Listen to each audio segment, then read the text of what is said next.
पहले इस video clip को गौर से देखिए।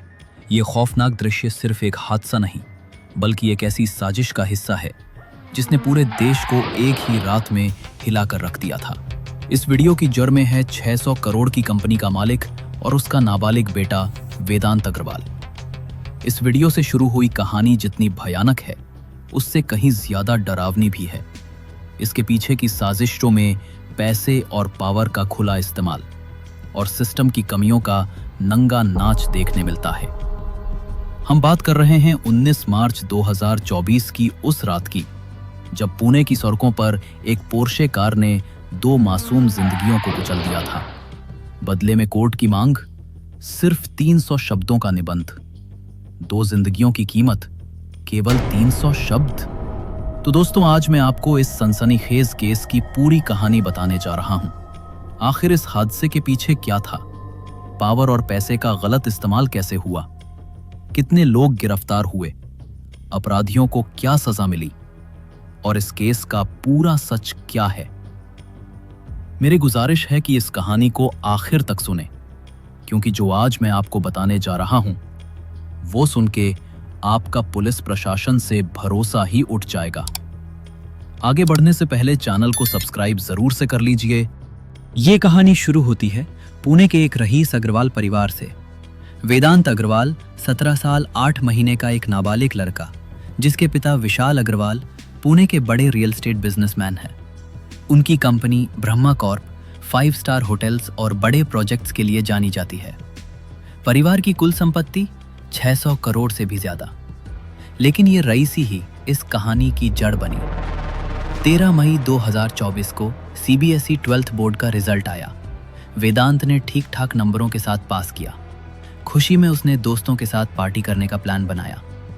18 मई 2024 की रात 10:30 वेदांत अपने 2 दोस्तों और फैमिली ड्राइवर थांगाराम पुजारी के साथ घर से निकलता है।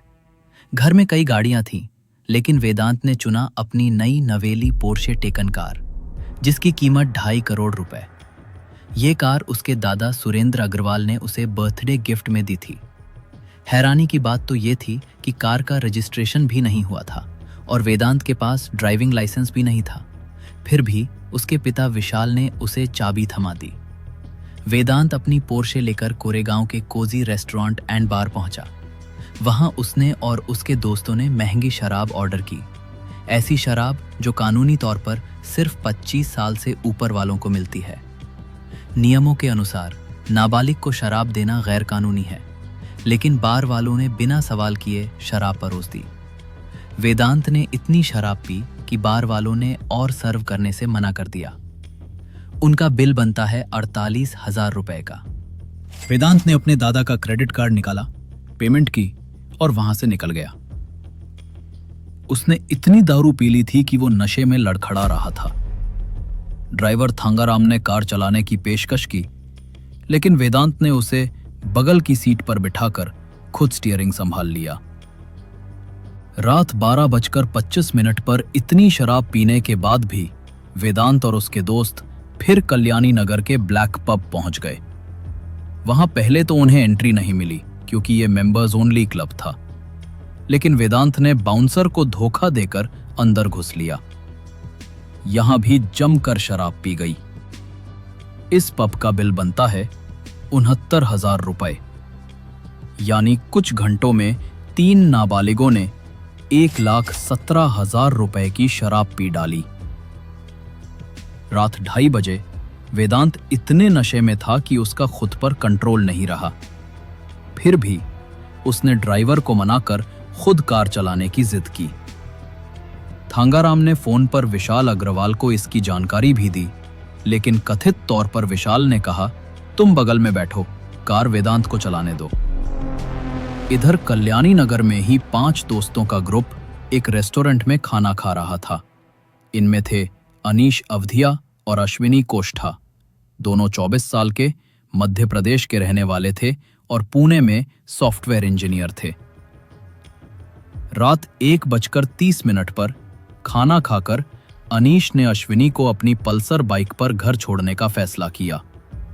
उनके दोस्त आकिब मुल्ला और अन्य साथी भी अपनी अपनी बाइकों पर पीछे पीछे ही चल रहे थे।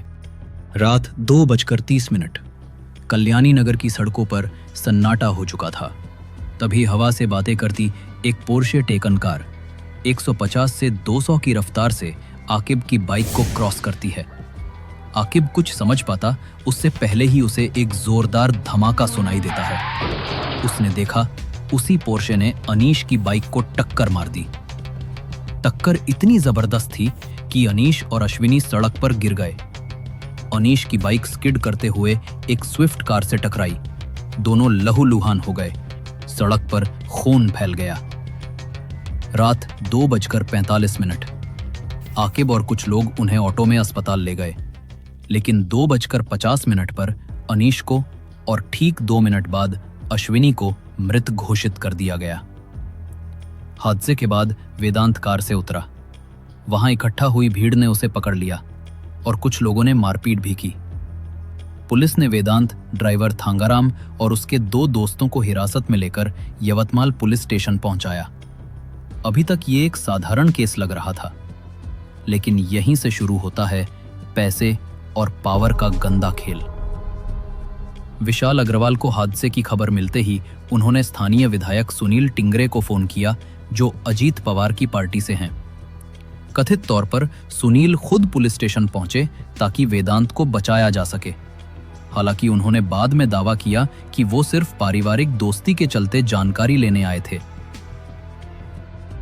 पुलिस ने वेदांत को रात 3 बजे हिरासत में लिया, लेकिन उसका ब्लड टेस्ट तुरंत नहीं हुआ, जो कि कानूनी तौर पर जरूरी था, ताकि उसने कितनी शराब पी रखी थी इसका अनुमान लगाया जा सके। सुबह 8:26 पर आकिब ने औपचारिक FIR दर्ज की, जिसमें वेदांत पर 5 धाराएं लगाई गईं। लेकिन फिर जांच में एक बड़ा ट्विस्ट आया। सुबह 9:40 पर विशाल अग्रवाल के विधायक दोस्त सुनील टिंगरे के करीबी अशफाक ने ससून गवर्नमेंट हॉस्पिटल में एक बिचौलिए के जरिए स्टाफ से डील की।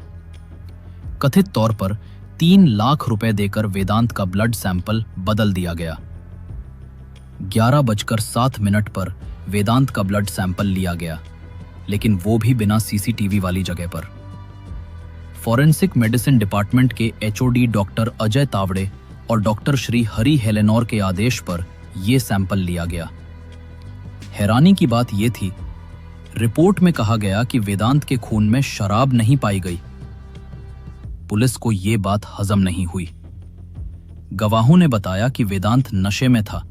उसके मुंह से शराब की बदबू आ रही थी। बार की CCTV फुटेज भी वायरल हो चुकी थी, जहां वो अपने दोस्तों के साथ मजे से शराब पी रहा था। पुलिस ने 19 मई की शाम 6 बजे वेदांत को दूसरे सरकारी अस्पताल ले जाकर दोबारा ब्लड टेस्ट करवाया। इस बार खून में अल्कोहल पाया गया। DNA टेस्ट से खुलासा हुआ कि पहला सैंपल वेदांत की मां शिवानी अग्रवाल का था। ससून हॉस्पिटल में 3 लाख की डील के तहत वेदांत का सैंपल कूड़ेदान में फेंका गया और शिवानी का सैंपल जांच के लिए भेजा गया। 19 मई को ही वेदांत को जुवेनाइल जस्टिस बोर्ड JJB के सामने पेश किया गया। 2 लोगों की जान लेने के बावजूद जुवेनाइल जस्टिस बोर्ड ने चौंकाने वाला फैसला सुनाया। वेदांत को 300 शब्दों का निबंध लिखने, ड्रिंकिंग की आदत सुधारने के लिए इलाज करवाने और 15 दिन यवतमाल पुलिस के साथ काम करने की शर्त पर जमानत दे दी गई। जैसे ही ये खबर फैली, लोगों का गुस्सा फूट पड़ा। सोशल मीडिया से लेकर सड़कों तक इस फैसले की आलोचना होने लगी। 2 जिंदगियों की कीमत 300 शब्द? ये सवाल हर किसी के मन में आ गया था। इस खबर के बाद 20 मई 2024 को महाराष्ट्र के उप मुख्यमंत्री और गृह मंत्री ने दखल दिया। पुलिस ने जुवेनाइल जस्टिस बोर्ड के फैसले के खिलाफ रिव्यू पिटीशन दायर की और वेदांत को वयस्क के तौर पर ट्रायल करने की मांग की। उसी दिन एक और FIR दर्ज हुई, जिसमें विशाल अग्रवाल को नाबालिग बेटे को कार देने के लिए आरोपी बनाया गया। पुणे जिला कलेक्टर के आदेश पर कोजी और ब्लैक पब के खिलाफ भी मामला दर्ज हुआ, क्योंकि उन्होंने नाबालिग को शराब परोसी थी। 22 मई को जुवेनाइल जस्टिस बोर्ड ने वेदांत की जमानत रद्द कर उसे रिमांड पर भेज दिया। लेकिन फिर भी अग्रवाल परिवार ने हार नहीं मानी। उन्होंने ड्राइवर थांगाराम पर दबाव डाला कि वो कहे कि कार वो चला रहा था। सुरेंद्र अग्रवाल ने थांगाराम को बंधक बनाया, धमकियां दी और पैसे का लालच दिया, लेकिन थांगाराम फिर भी नहीं माना। उसकी पत्नी ने उसे ढूंढ निकाला और थांगाराम ने पुलिस को सच्चाई बता दी। लोगों का गुस्सा सड़कों पर दिखने लगा था। दबाव में आने के बाद 25 मई को सुरेंद्र अग्रवाल को गिरफ्तार किया गया। विशाल अग्रवाल को 21 मई को और शिवानी अग्रवाल को 1 जून 2024 को ब्लड सैंपल बदलने के आरोप में गिरफ्तार किया गया।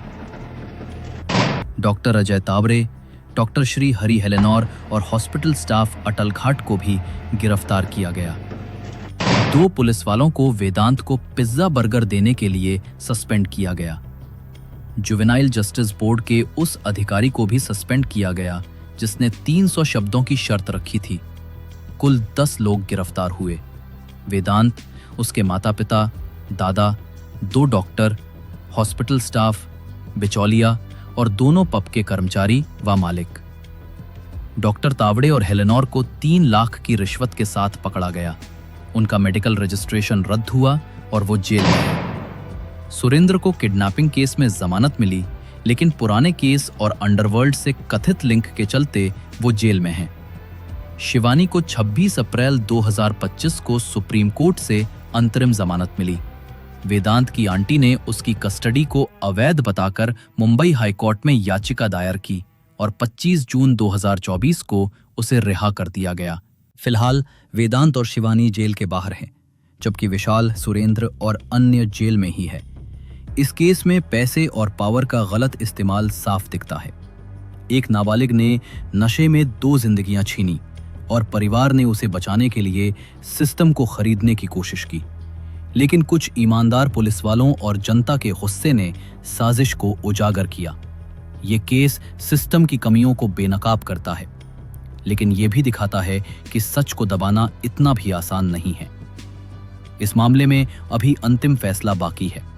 वेदांत और अन्य आरोपियों के खिलाफ कोर्ट में सुनवाई चल रही है। दोषी पाए गए लोग जरूर सलाखों के पीछे जाएंगे। आपके हिसाब से इन गुनहगारों को क्या सजा मिलनी चाहिए? कमेंट में जरूर बताएं। अगर आपको ये कहानी पसंद आई तो आप ऐसी ही एक और कहानी देख सकते हैं, जहां बॉलीवुड की एक मशहूर अभिनेत्री श्रीदेवी को दुबई के बाथटब में मृत पाया गया। इसके पीछे का कारण जान के आप हैरान हो जाएंगे। यहां क्लिक करके आप उस वीडियो को देख सकते हैं। आपका बहुत बहुत धन्यवाद।